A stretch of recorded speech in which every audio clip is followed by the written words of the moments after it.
শহীদ সাকিব আঞ্জুম ভাইয়া, তার সাথে আপনার বন্ধুত্বটা শুরু কবে থেকে আর পরিচয় কবে থেকে? শহীদ সাকিব আঞ্জুম ভাই, ওনার সাথে আমার পরিচিত আপনার 2022 সাল থেকে ঘটে। ডিলারশিপের একটি বিজনেস করে ওনাদের। আমিও একটা কোম্পানিতে আর কি জব করতাম, সেই ক্ষেত্রে দেখা যায় 2022 সালে আমার কোম্পানিতে জয়েন করা।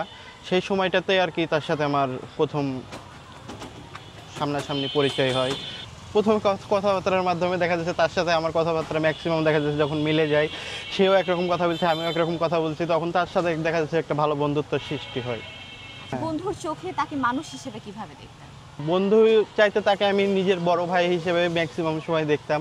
আমি তাকে ম্যাক্সিমাম সময় বলতাম যে আপনার মতো যদি আমার একটা বড় ভাই থাকতো। মানে দেখা যাচ্ছে জীবন চলার পথে অনেক কিছু দেখা যাচ্ছে আমাদেরকে শেখায়, যে সেই শেখানোর ব্যক্তিটাই ছিল সাকিব। সাকিব আঞ্জুম ভাইয়ের সাথে হ্যাঁ, এমন কোনো স্মৃতি কি আপনার আছে যেটা আপনি সারা জীবন মনে রাখবেন? তার সাথে আমার যখন মানে চা খাওয়ার সময়টা আসতো, চায়ের সময়টা, চায়ের কাপের মুহূর্তটা, সেই সময়টা আমাদের মানে খুব গভীর ছিল।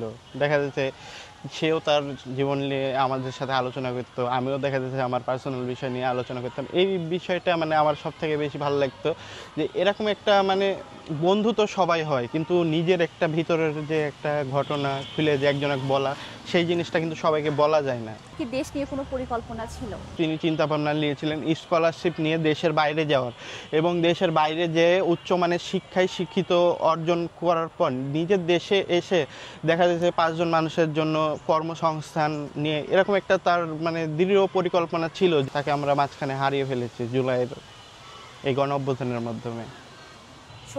শহীদ হওয়ার খবর কিভাবে পেলেন? দেশ স্বাধীন হলো এই বিষয়গুলো যখন আমি জানতে পারলাম, তখন আমি বাইরে গিয়ে দেখছি সবার মুখে মুখে আলোচনা হচ্ছে যে সাকিব মারা গেছে। তো এটা কোন সাকিব মারা গেছে, যখন আমি শুনতে পেলাম যে কোন সাকিব মারা গেছে, তা আমি তো কখনো ভাবতেও পারিনি যে আমার নিজের বড় ভাই সাকিব এভাবে মারা যাবে। আমি কখনো ভাবতেও পারিনি এভাবে।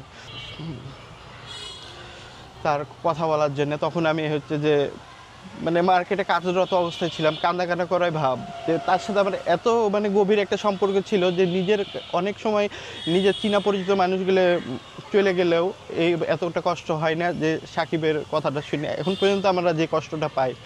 আমরা চিন্তা করি যে আমিও যদি ওই জায়গাটায় থাকতাম তাহলে কোনো না কোনোভাবে তাকে হেল্প অথবা সাপোর্ট করতাম। তার 2 ভাইও তার সাথে ছিল, তখন দেখলো যে ঘটনাটা বড়সড় হয়ে গেছে, তখন তারা ওইখান থেকে চলে আসে। কিন্তু আফসোস আমি সেই দিন তার সাথে ছিলাম না, থাকলে হয়তো বা দেখা যাচ্ছে কোনো না কোনোভাবে হেল্প সাপোর্ট করতে পারতাম।